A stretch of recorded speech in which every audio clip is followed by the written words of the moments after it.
I think it was Seth Godin who once said that lowering price is the tactic of choice for the marketer who's run out of ideas.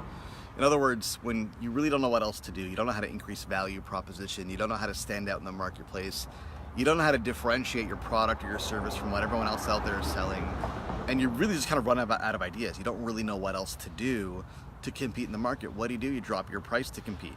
That's what you do. We see that in so many industries, including consulting professional services.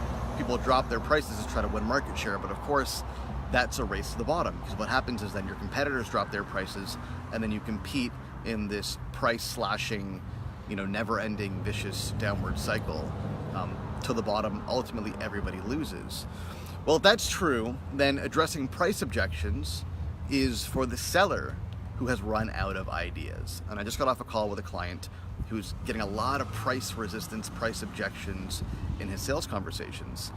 And he was asking me, how do I address these price objections? And there are ways to address price objections, but that's the last resort. That's for the seller who has run out of ideas, because the truth is, a price objection is not really a price objection.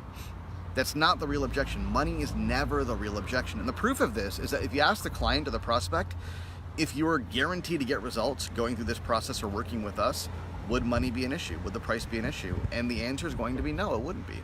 Okay, well then price is clearly not the issue. That's not the real concern. There's something else going on. So the task of the seller, the objective, the challenge of the seller is to find out what's really going on. What's the real problem? What's the real hesitation? What's the real objection? What's the real concern that is manifesting itself as a price objection? And the seller who has run out of ideas, who really doesn't know what else to do, what else to say, what they're going to do is they're going to handle the price objection. They're going to ask questions about the price and try to alleviate the price objection by offering discounts or promotions or changing up the package or doing any number of things when that's not the real objection. So remember this, addressing price objections is for the seller who has run out of ideas.